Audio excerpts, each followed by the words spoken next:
Willkommen, this is Julia. And this is Shane. And this is Think Plant-Based.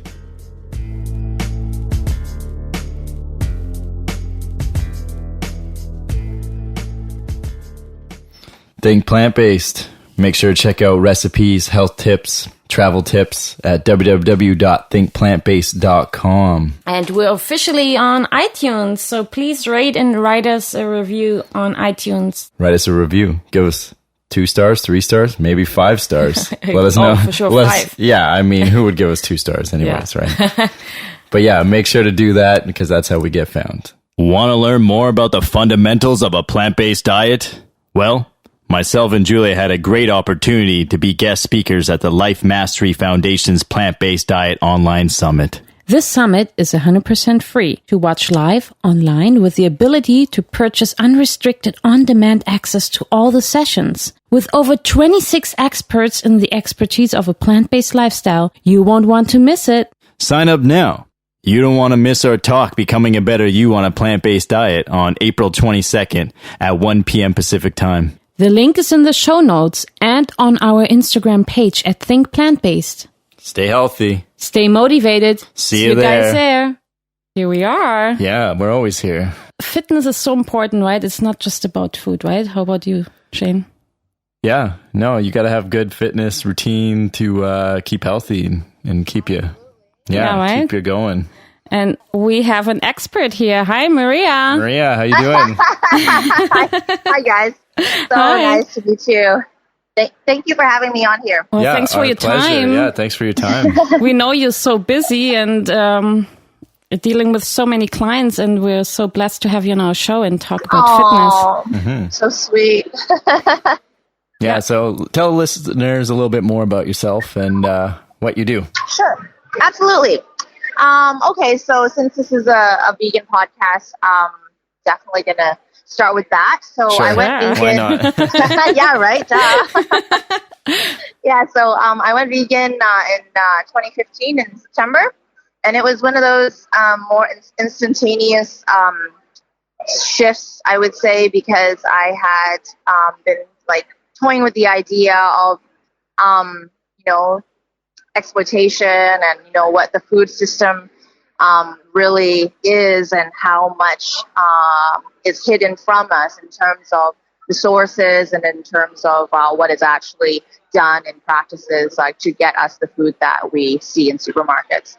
And so I had stopped buying meat for my own cooking and meal prep for years before that, but I was still somewhat addicted or very attached to like eggs and just milk.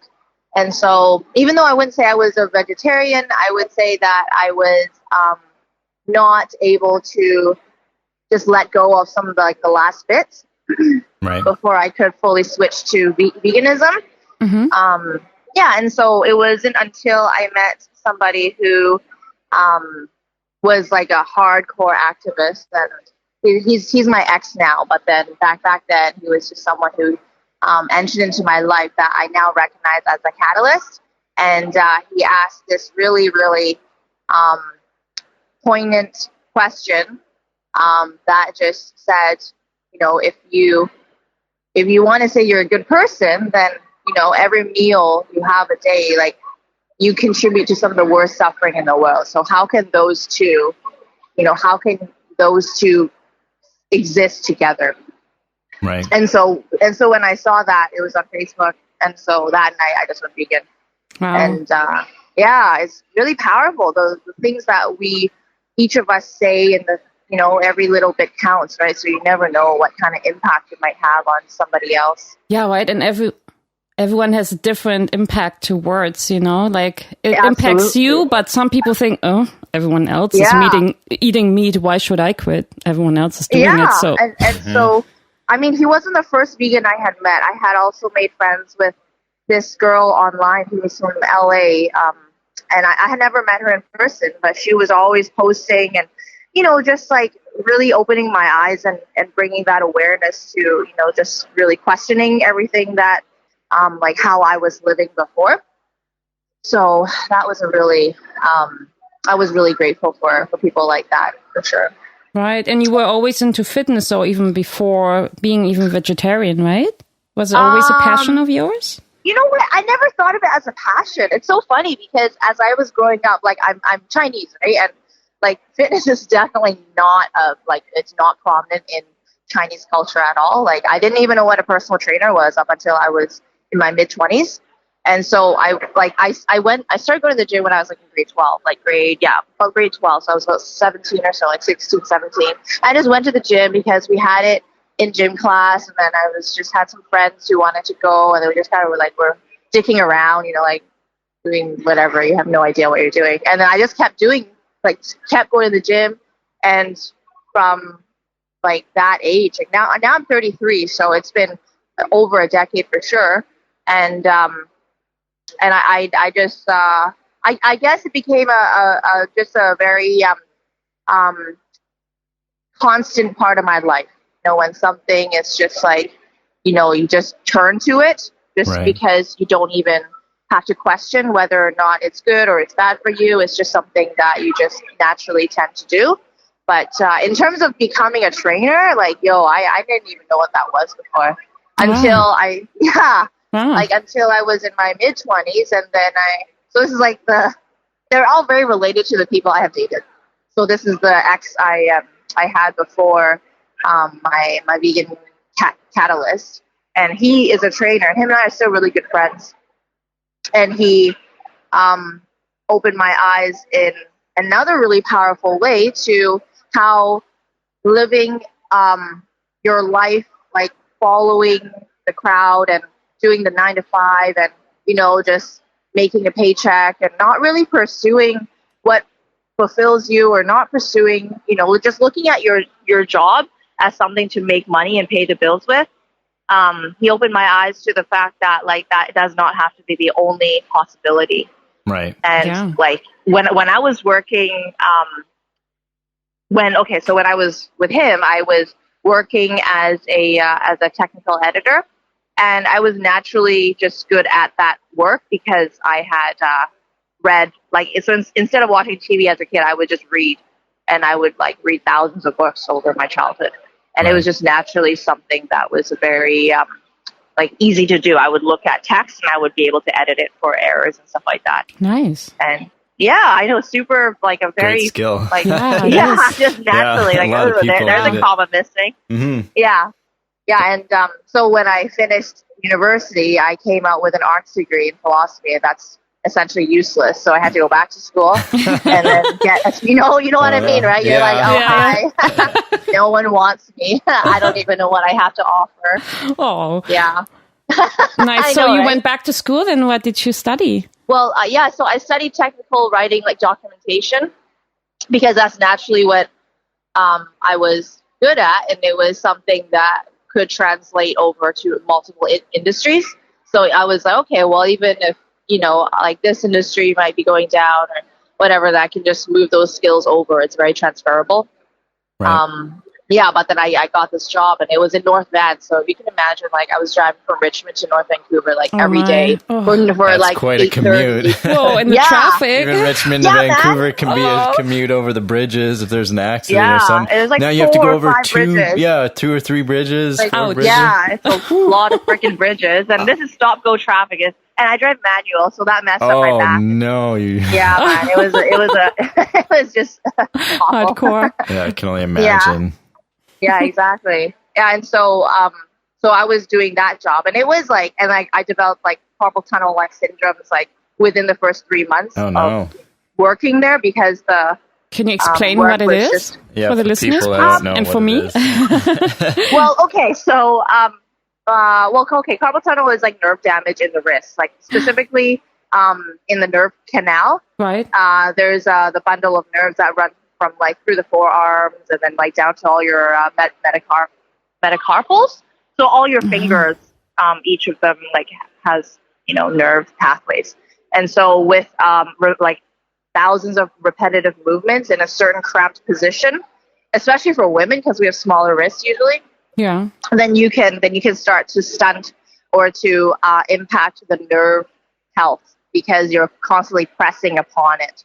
When you're typing and you're constantly moving in that constricted motion, then it causes like nerve damage. And so I started to be unable to like one of my thumbs, like the thumb has started to deteriorate. Like the flesh started to kind of like shrink because I wasn't getting the blood flow to it. And then I couldn't and then my hand started to get into like claws, and I still have it now. Like I'm, just trying to manage it now, right? But, how do you do it with the exercising and stuff when you weightlift? Like, is it hard? Like, do you feel it? Yeah, you definitely feel it, but I feel it most when I have to hop on the computer because that's it's literally just the whatever movement caused it will be what aggravates and what worsens it. Oh, I see. Yeah. Did you feel any improvement by going vegan at all? You know what? Everything everything improved overall. Like my health overall, it got because you cut out the sources of inflammation, right? And nerve damage would have would be would be in a type of inflammation. And so overall it did, but I didn't notice anything where like my wrists are magically healed. But overall my body just felt like it was superhuman, especially the first few months after I went fully vegan. Yeah. It was it was pretty magical. Nice. And the word that I would use to describe it was buoyant. Like I literally felt lifted. Like now looking back, 4.5 years ago, like it felt like I was in a different frequency. Yeah, right. That's how I felt. Yeah, you're resonating differently, and it's weird. Like eliminating death and suffering and all these horrible things from your own energy field, at least. Yeah, right. I even felt more spiritual, for some reason. Like I really felt more like, wow, I feel like I know why I'm here on this planet, like things make more sense to me. And things are more to the flow and stuff like that. And it's not like the hippy dippy type of thing, but I really feel like I'm more in tune with what I'm doing, with my actions and my thoughts. You're more conscious for sure. You are. Of everything that you do. Holy shit. And you feel actually more connected how animals feel, I watched this documentary with Joaquin Phoenix yesterday, how he rescued this calf and the mother cow. And I don't know, I just got so emotional. Like, I haven't seen this. I usually don't really watch too much of this stuff anymore, but it's just it made me cry. On the other hand, I was so happy that he's rescuing these cows. But then I'm like, what about the male cows? They get left behind. It broke my heart because there's so many that are left behind, and we can only rescue so many. Mm-hmm. Yes, there's millions, billions right now, so turning your focus to anything like that. For me, I have to kind of stop myself from thinking about all the right now, this very minute, what is happening across the world in slaughterhouses, dog farms, traps. There's so much going on, and so everything you said hit the nail on the head because. Definitely the consciousness, the awareness, the interconnectedness, I guess for people, it doesn't necessarily have to link with spirituality. You can, just abstain from exploiting animals, for various reasons and not necessarily take it to the spiritual realm. Mm-hmm. But for me, I feel like it really is so intricately linked. It almost is a necessity because once you do that, then the power of your actions and the power of making a conscious choice like that, it in and of itself would allow you to sort of expand as a person, as a human being, right? On this earth. So I think it's similar, to give back to the world, right? You go to a soup kitchen, help the poor, you get that feeling you can't get with money, right? It's that high of helping people that just glows. And I feel that when you go vegan and stuff like that, I just feel that I'm doing something right and something for the world. And it gives me that feeling, right? I'm a part of something that I know that's not doing as much harm as because life can be so selfish, right? If you think of it. But I think we're here as a whole, right? Business and stuff. Yeah. gratification, indulgence. Yeah, there's so many things and we're taught, like, we are conditioned by, the society to aim to just buy, consume, gratify, eat chocolate, eat steak, go and drink beer and escape. There's so many things that are not here for us to expand consciously. So Right. yeah, Very robotic. A lot of humans are, you wake up, go to work, you come home, you make dinner, you're tired, you go to sleep, and that's how life is. That's life. They have no other life but just work and making money and I don't think, maybe there's more to life. Maybe you can enjoy nature, go for a hike. Yeah. Totally. Like, why are we here? Yeah, I mean, there's a reason why we go live like almost like homeless people in the forest and go camping, right? We just like, it seems like weird that we make all this money. It's we just want to go out and like not do anything with technology or anything, like live like an animal. But it's just it's so pivotal to our well-being and just being connected and being, like we said, more conscious to the things around us that control us. And the basics, right? Sometimes it's really good to just live simple because our life became so much more complex, right? I mean, even your lifestyle, like we were talking about before the show, like things get so hectic, right? And like you have a very complex lifestyle and your work, right? And then you even do competitions, right? Like, can you talk about that more? Oh, sure. Yeah. Wow, this is such a good talk. Such good topics, right? Like, we don't really get a chance to explore all these areas. No, right? There's no time. That's really the beauty of a podcast. We're open to talk about everything. Where if you want to come on our podcast and talk about other stuff, sure. Yeah. Yep. So right now it's 2020, and then the last. So I've been a trainer. I've owned a personal training business since 2014, and so it's been over 5 years. Oh, congratulations! That's excellent. Thank you. 5-year mark. That's the milestone. Yeah, not bankrupt yet. That's good. So, like, usually people in the fitness industry, they kind of consider, or they toy around with like doing a competition, like be it bodybuilding or powerlifting or weightlifting or whatever, right?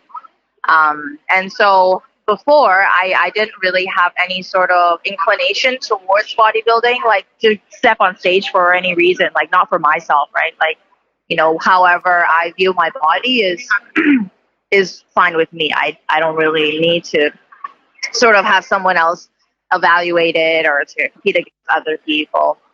But when I was coming out of the relationship in about 2017, in that winter, I had a gym friend mention that he was thinking about competing. And I was like, you know what? Like, if I compete, because in Vancouver, there hasn't really been a prominent bodybuilding figure since Samantha Shorkey, and then she moved to the East Coast. Right. And I was like, you know what? There isn't really anybody doing this for the vegan movement here locally. And I thought, you know what? That would be a really worthwhile endeavor, because I don't need to do stuff for myself. Like, the universe takes care of me, and but if I could show my like meat eating friends and network that you don't need to eat any eggs, you don't need to eat any steak, you don't need to eat no chicken breast, no milk, nothing, and then you can still go on stage and still place, hopefully, then that would be something that I would really want to do. And then so I started prep in March of 2018, and then it was like a 16 or 20 week prep. I think it was 20 weeks, so about 5 months. Mm-hmm. And then, it was 16 weeks. Anyway, so I did my first show at the BC Cup Natural Championships, and this is a local show, just kind of like entry level. And it was it was definitely a challenge, because at that time I was expanding my business as well. So I also had to hire somebody.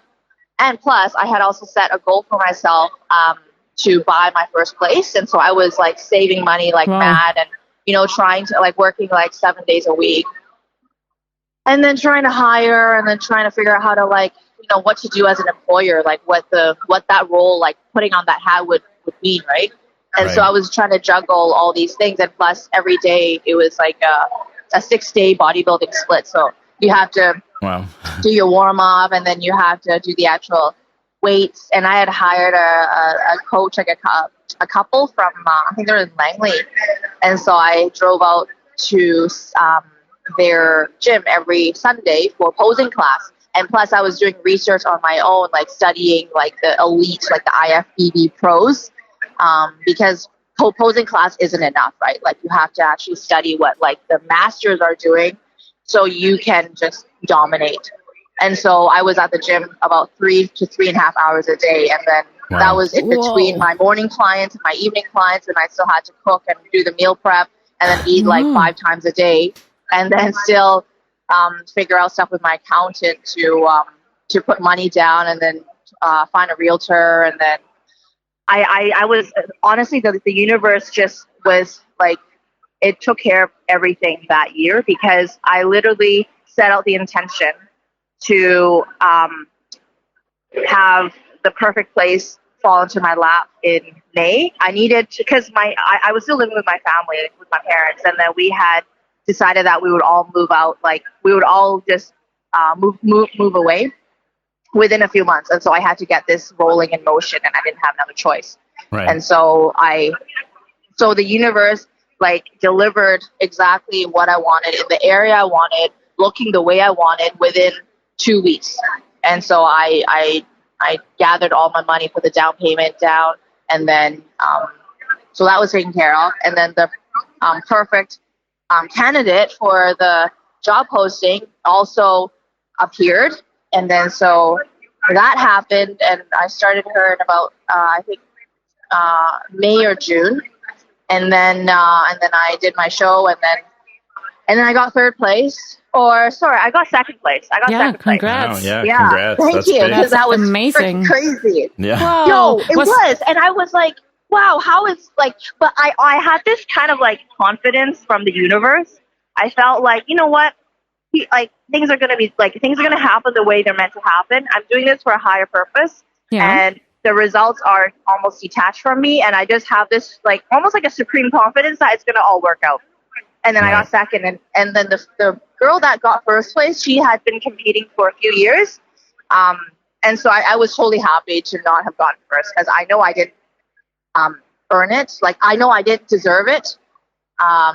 And so anyway, so that allowed me to move on to the next tier, like the next level of competition. And that was at the Van Pro qualifier. It was just 2 weeks later. And this is like where athletes from around the world fly in. So there were people from like, I think Japan and various cities in the States. And so there, it was pretty awesome. So that same girl who won first, she got second. And then the first place winner was this girl who flew in from the States somewhere with her coach. And then I got third there. And I was like, okay, I'm done. That's enough starving. That's so amazing. Yeah, I mean, it's quite I think people don't realize how, they, like you said, starving wise to get that lean for competition is, they just think you walk around like that all the time, right? They think that these bodybuilders just walk lean and like, sub double digit percentages or whatever, but like the reality is they're not walking around like that. Yeah. You know what, actually though, I would have to say that ever since I became vegan, like shedding fat and keeping it off has been super easy. So easy. Yeah, right, especially when you're active like you are. Yeah, like so before I started prep, I was kind of like doing weights, and I was also doing kickboxing, and I was taking up jiu-jitsu. And I was already at about, my coach looked at me and said I was about 15-60% body fat, so pretty low back then.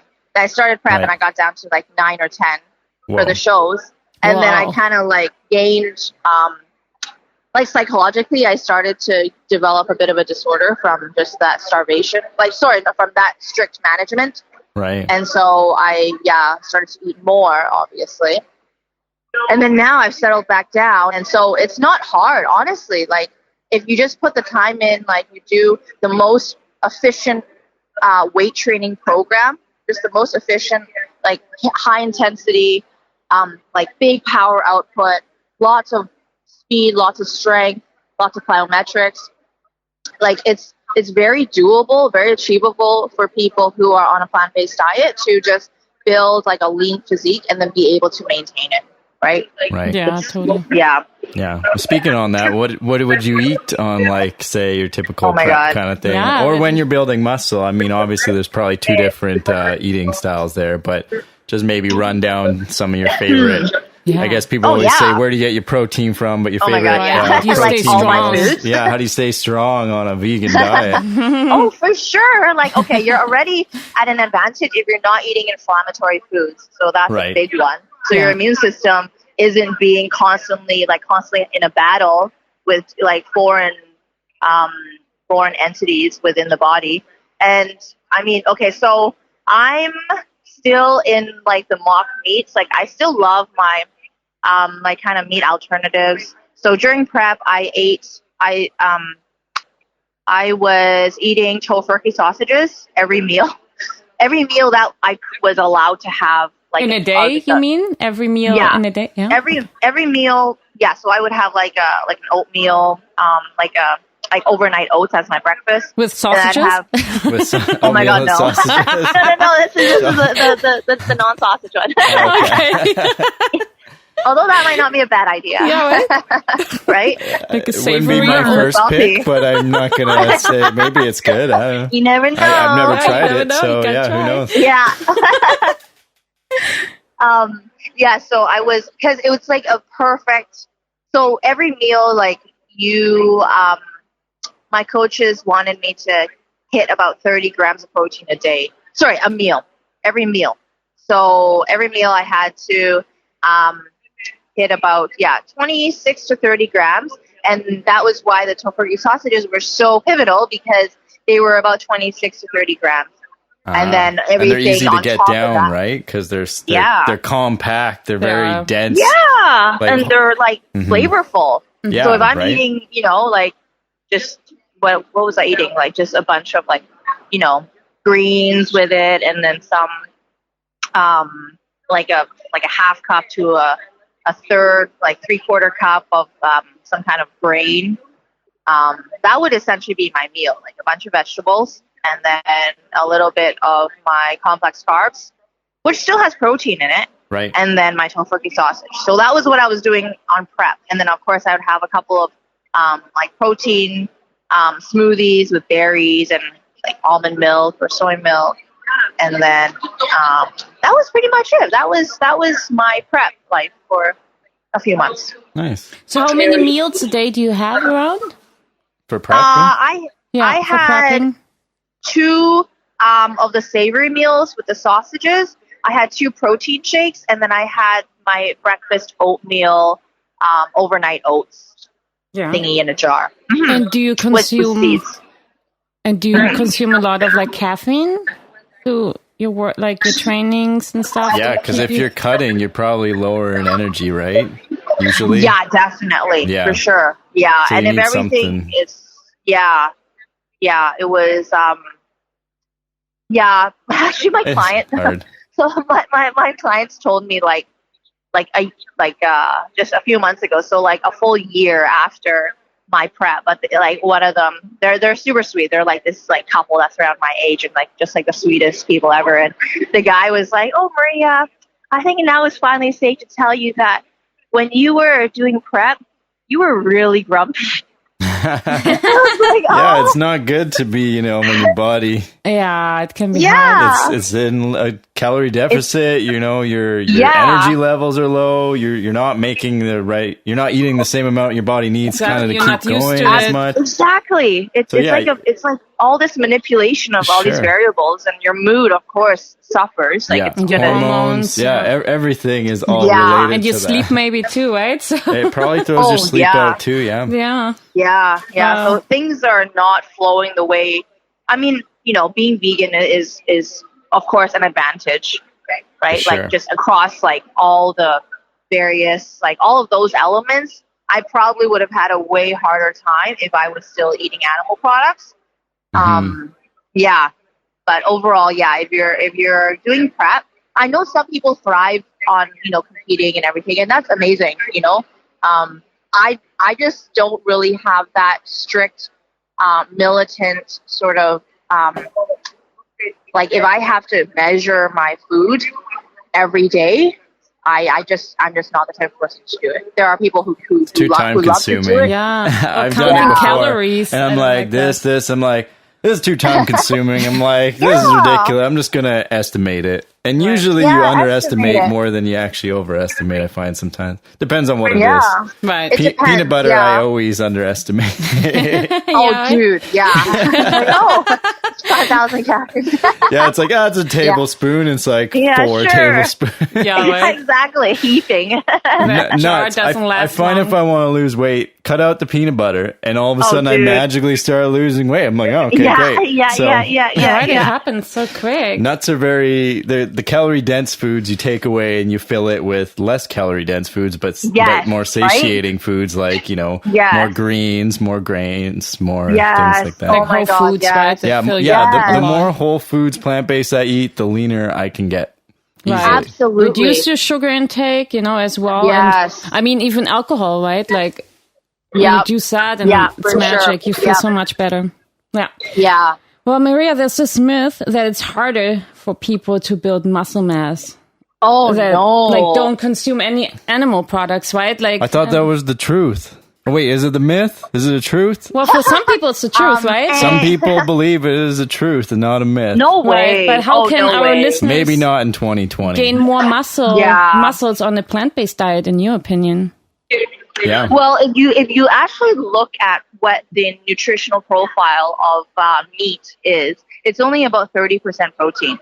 A lot of it is mostly fat, and that's the fat that clogs our arteries. It's just that we have been led to believe that if you take a hunk of flesh, you think of it as just pure protein, like 100% protein. Yeah, right. There's vegan food products out there like textured vegetable protein, like TVP. That's way higher in actual protein, percentages, content, right? In percentage, exactly. The ratio, like the macro ratio, is way higher.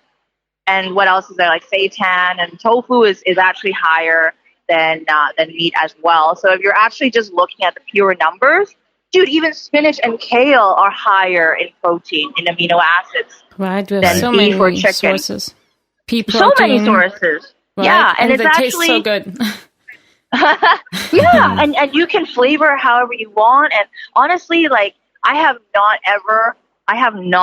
in the over 4 years craved any meat, because whatever you think you're missing is literally not that hunk of decaying flesh. It's not that. It is the oils, it's the salt, it's the sugars, it's whatever the spices and seasonings you're using, to flavor it with. So if you want to mimic that flavor, you just add whatever, like just cook it and prepare it the way you would with meat, right? And that's what all these like new restaurants and chains and like amazing chefs and people around the world like doing plant-based and creating all these amazing innovative meals. Like you can literally have the same meal but just without having someone to die, right? So exactly. Yeah. Do you have like a quick tip how people can build muscle mass quickly if they follow all these like vegan protein sources? Consistency. Exercise wise, I think consistency is key. Definitely. Right? Definitely. Are there any exercises you would recommend? Oh my God, yes. Okay, wow. Okay, it depends on what the goals are. Like if you're looking for fat loss, and I would definitely recommend that this is like something that I've just come back to over the years.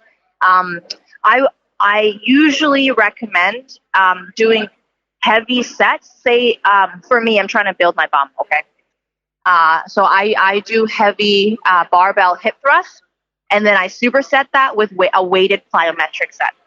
So you're getting that slow, like muscle tearing, like total depletion from the heavy lifts. But then you go right into your fast twitch muscle fibers, and then you do explosive, like very speed and power focused training. And so that way you're able to generate that strength and power, but also build the muscle that you need. Because like I'm more of a I like to combine training protocols into more of a hybrid system. Right. And so if you do strict bodybuilding, you only do bodybuilding, you don't really focus on training your other aerobic systems. You don't focus on doing more athletic conditioning. Yeah, right. Like endurance too, right? Like if you exactly like endurance, running. like literally, running. Well, in practicality, whatever. bodybuilding's not very, practical in the real world. Oh, dude, no way. Because you're just building a bunch of muscle that, but then It's you don't like, even have really, it doesn't have the endurance. Functionally, Totally. I love how eclectic you are, you have so many different interests, and that's, I think, the way to go. Mm-hmm. Not just like focusing on one thing too much, you like you have a nice balance of different things. That's ideal. Yeah, like at least for me. I love that. It's better for your health too. Exactly. Right? Oh my Keeping God, it yes. balanced. Exercise, it's cardio. Amazing. Yeah, because I have clients who are like in their 40s or 50s, some in their 60s, and they start looking younger when they after months of training, and then you look at them, you're like, holy cow, like this lady. And I have other clients comment on them, clients who are younger, and they're like, you look like you're 40, but she's actually 50. Wow. Because her face is just glowing, and she looks, excellent. she's like my weight. She's like 111 pounds now. You know what I mean? And it's muscle. It's not just wasting away like anorexic or just not eating. Like she's fully, vibrantly healthy and strong. And that's the kind of goal. Yeah, thanks to you. I'm just gold medal. so thankful. Definitely. Yeah, I'm like if I were to try to suggest anything for anybody, it would be to just listen to your heart and see what the universe really wants you to do. Because a lot of us are like where I was like six years ago. I was miserable. I was so depressed, and I didn't even know it. And I thought this was it. Like I thought me having carpal tunnel, I was like, do I have another 40 years of this? Like this kind of like week, Monday to Friday, just doing the grind, like week after week after week. And then one day you're like, what the hell have I done with my life? Right. Mm-hmm. So life is too short not to go and just try things. Right. If you want to go do something, just go try it. And if you fail, like I failed at many things. Like I just recently got scammed by somebody in marketing. Like I failed at Bitcoin, but then you just take the loss and we failed too. Welcome to the club. Don't worry. Yeah, exactly. But these are valuable experiences, and without them, like you won't grow as a person. Exactly. The more you fail, actually, the those better are how you get. learn. That's exactly. Life's about learning. You can go to school, but you won't learn the experiences, right? Yes. You get out of school, and they're like, "So what can you do?" Well, I can do mathematical equations, or I can do philosophy, and they're like, "Well, how does that apply to my job?" You're gonna have to go do more schooling. Like same with me, I got my schooling, I got into my job, and they're like, so you're gonna have to go get all this because like we don't know what you can do, what you can't do. So it's like, okay, jeez, yeah. So.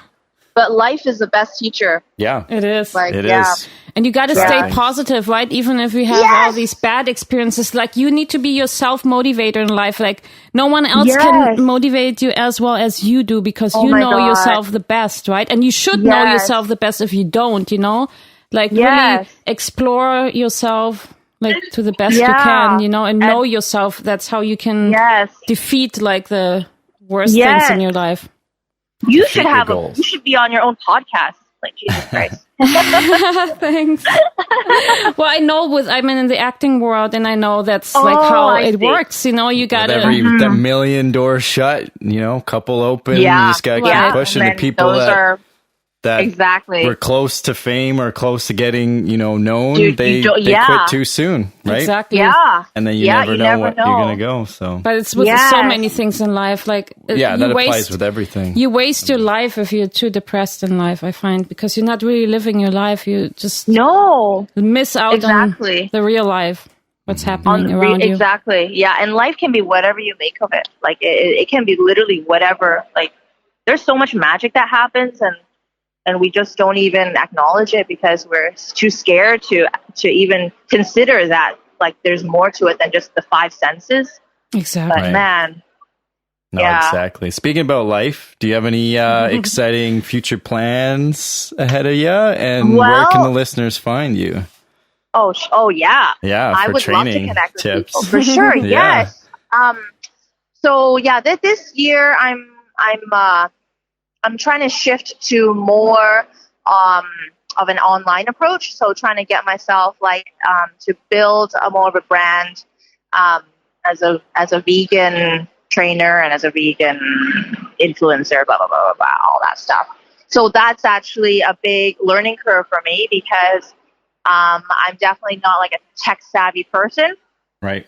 That's kind of one of the bigger goals for this year. I had originally wanted to open my own studio, but then I looked at the numbers and I talked to a couple of lenders and they're like, yeah, you're going to have to pay back like $70,000 of interest. Like if we lend you this money and it'll be over 5 years. So I was like, okay, the Vancouver market, things are good. Like, we have lots of clients flowing in, but like to put that kind of financial burden on yourself is just not it's not a smart thing to do in this market. And, I don't want one bad decision to undo all the past years of hard work. Right. So I'm just like planning things out a little bit more strategically. That's good. Yeah. And also just kind of, cause for the past, for most of my 20s, like the past, 7-8 years, like I've never been to Europe. I've never been to Asia. Yeah. Go to Berlin. Yeah, I'm from That's one Europe, of our favorite. so. Yeah, Julia's from Berlin. So. Yeah, I grew up in Wow. Berlin. I'm German Italian, but yeah, I grew up mostly in Berlin. Yeah, Berlin's got a good vegan scene. It's the number one vegan scene. Yes. I mean, some people say now it's Paris or London. No, I've been to these places. It can be all of them, whatever. Berlin is like the mecca for that, though. You walk down the street, it's just vegan insane. this, vegan that. Like, that's the name of their places. Okay, that's so exciting. And okay, I'm going to put that on my list. Yeah. And the media, the German media is so amazing. Like they promote like veganism so much because they know like this is so political too, that's the right thing to do. So why not even putting it out in the media, So they're really open-minded to it now. That's amazing. There's such a global shift going on. Like the planet is really raising its entire consciousness, like the collective consciousness. It's really happening. Mm-hmm. That's so heartening. Yeah. Yeah, right? So isn't it amazing? Especially in 2020, it's like, wow, it's like... Yes, that's such a powerful number. Right, such a ripple effect happening here, We're so excited, and we're excited to see your life journey, be it on Instagram or... If we see you at like Monica's tea event, high tea event. Veg Expo on stage again. Yeah, right. We saw you at the Veg Expo. So yeah, it's just amazing to see so many inspiring people like you, shining like a star. And you guys, like just creating this platform to connect in a community, like that's really, like it's really valuable, and I'm actually so thankful for having me on.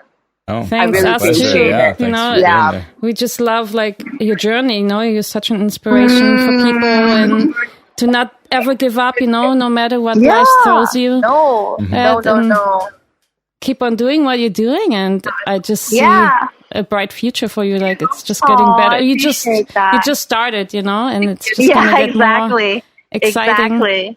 Like you have a good attitude towards life. Yes. So that's great. Yeah, it's all love. Yeah, love for others, love for the self. That's excellent. Well, thanks so much for your time. We know you're super busy, and we hope you enjoy the rest of your day. Thank you. You too. We see you. You guys are amazing. Yes, thanks, hopefully I see you soon. For sure. Are you at the Veg Expo in May? I'm definitely going to be there. I haven't talked to the owner yet. I haven't talked to him or anything, so I'm not sure exactly if I'm going to be doing anything, or I'm just going to go and actually get to enjoy like walking around and stuff like that. That would be awesome. Right. That would be nice too. That'd be a nice change, right? Yeah. You feel. Hang out with friends. Yeah. Totally. All right. Well, we talk soon, and keep up the vegan power. Yeah, keep up. Definitely, for sure. Spirit, and keep moving forward, right? Yes. Definitely. Same to you. Thank you very much. Take care. Thank you. Bye. Bye. Ciao. Take care.